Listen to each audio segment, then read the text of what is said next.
While living in California, I would often come back to visit my family in Rome, and this one day I was waiting for the bus, and as we all know, the public transport here is challenging at times, and it's often not on time.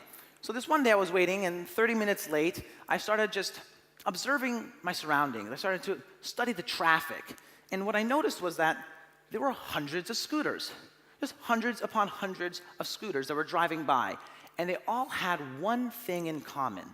They all had one person on board, but they were designed for two.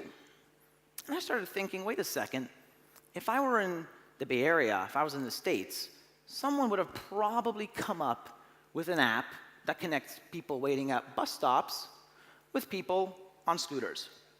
And so I did some market research, checked out the App Store, looked in the Italian App Store, looked on Google, and nothing like that really existed.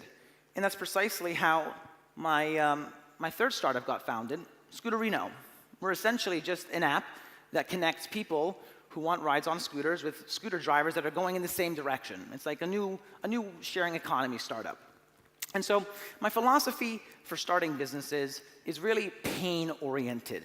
I like to find a problem in my life, a pain that I experience every day, and I try my very best to solve it. And by solving that problem, if I do it well, it just so happens I can resell it or share it with other people. And that's kind of how I started Nutcase, based off of the iPad falling, and then Scooterino. So after coming up with this idea, I moved back to the States. I was still in the Bay Area, but that's when the real grind started. The real grind, because I was working nights with my team in Italy, working on Scooterino. I was working daytime on another project, and it was incredibly challenging. But we persevered, and slowly but surely, we applied to an incubator here in Italy called Bic Lazio. And Bic Lazio gave us this opportunity to receive 50,000 euros from the European Space Agency. Now, most people think, why on earth would the European Space Agency give you 50,000 euros? And the truth is that because our technology is 90% satellite GPS, that's how we figured it out. So then I had to come up with the fundamental question. Do I stay in Silicon Valley and continue working in the tech startup scene there? Or do I take a time capsule back to ancient Rome and attempt to start a company in Italy?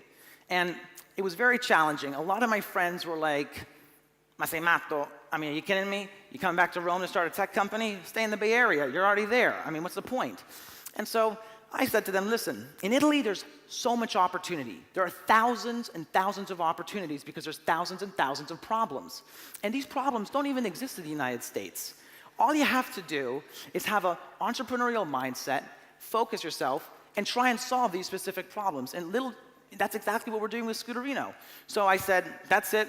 I'm leaving Silicon Valley. I'm coming back to Rome. And this past year has been unbelievably challenging. I got back here a year ago, and there have been obstacles upon obstacles in our way.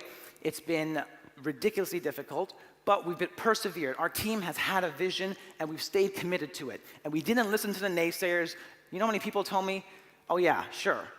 Starting a company that involves matching people with strangers on scooters is definitely going to be a big success. Everyone thought I was nuts, but I said, whatever, we're going to do it anyway. And so far, we've launched a business 8 weeks ago. We've been growing very quickly, and it's been working out.